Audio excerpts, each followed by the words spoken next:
High, Anushree live YouTube চ্যানেলে তোমাদেরকে welcome. আজকে তোমাদের সাথে শেয়ার করছি কারি পাতা চিকেন। তো চলো রেসিপিটা দেখে নিই। প্রথমেই আমি সর্ষের তেল দিয়ে দিয়েছিলাম কড়াইতে। তেলটা গরম হয়ে যাওয়ার পরে আলুগুলো ওর মধ্যে ভেজে নেব। আলু ভাজা একটু হয়ে গেলে ওর মধ্যে স্বাদ মতো নুন দিয়ে দিচ্ছি, আর আমি দিয়েছি লঙ্কা গুঁড়ো। তো লঙ্কা গুঁড়োটা তোমরা চাইলে স্কিপ করতে অবশ্যই পারো। তো আলুটা এখানে ভাজা হোক, ততক্ষণ তোমাদের সাথে শেয়ার করে নিই মাংসটা ম্যারিনেশন।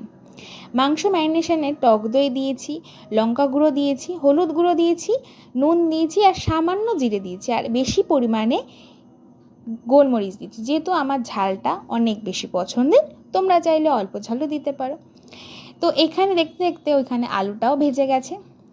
দেখতে পাচ্ছ কত সুন্দর আলুটা ভেজে গোল্ডেন কালারের হয়ে গেছে।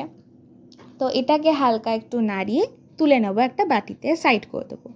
তারপরে ওই তেলেই আমি দিয়ে দিয়েছি চিনিটাকে একটু ভাজার পরেই ওর মধ্যে গরম মশলা, যেমন হচ্ছে দারচিনি, এলাচ, লবঙ্গ আর তেজপাতা দিয়ে ভালো মতো নাড়িয়ে নিয়ে ওর মধ্যে দিয়ে দেবো কুচি করে রাখা পেঁয়াজ। এখানে আমি মোটামুটি 150 থেকে 200 মাংস নিয়েছিলাম। তো আমি একটা বড় পেঁয়াজ আর একটা ছোট পেঁয়াজ আমি নিয়েছিলাম কেটে। তো তোমরা এটার পেঁয়াজের পরিমাণ বাড়াতেও পারো, কমাতেও পারো, ইটস আপ টু ইউ। তারপরে পেঁয়াজটাকে আমরা গোল্ডেন ফ্রাই করে নেব।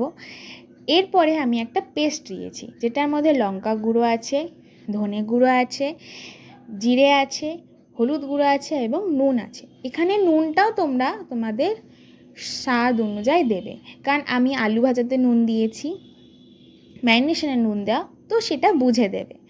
তারপরে এখানে আমি দিয়েছিলাম টক দই।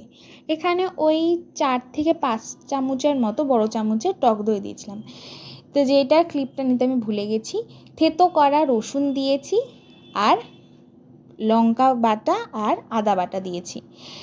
দেখতে পাচ্ছ কত সুন্দর গ্রেভিটা হয়েছে, কত সুন্দর তেলটা বেরিয়ে এসছে। এরপরে এটার মধ্যে দিয়ে দেবো ম্যারিনেশন করে রাখা চিকেন। তো এই সময় তোমাদের সাথে আমি শেয়ার করে নিচ্ছি যে আমি এতদিন ভিডিওটা ছাড়িনি কেন। কারণ আমার একটা নতুন কাজের জন্য, তো সেই কারণে আমি ওই জায়গায় ব্যস্ত হয়ে গেছিলাম। সেই কারণে এখানে আর আমি ভিডিওটা ছাড়তে পারছিলাম না, কোনো ভিডিও এডিট করতেও পারছিলাম না, কিছুই করতে পারছিলাম না। তো সেই কারণে তো আশা করি এরপর থেকে আরও ডেইলি দেওয়ার চেষ্টা করব। প্লিজ কিছু মনে করো না তোমরা। এখানে তোমাদের সাথে গল্প করতে করতে মাংসটাও সিদ্ধ হয়ে যাচ্ছে। কষিয়ে নেওয়ার পরে ওর মধ্যে দিয়ে দেবো আলু, আর ওই পাশে আমি গরম জল করছিলাম কড়াইতে।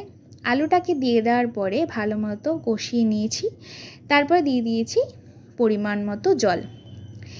মাংসটা হয়ে গেলে আমি এর মধ্যে দিয়ে দেবো কারি পাতা, যেটা হচ্ছে গিয়ে ঘি আর হচ্ছে কারি পাতা দিয়ে ভেজে এটার মধ্যে দিয়ে দেওয়ার পরে এত সুন্দর গন্ধ বেরোবে না, তোমরা কেউ ওয়াও ওয়াও বলবে।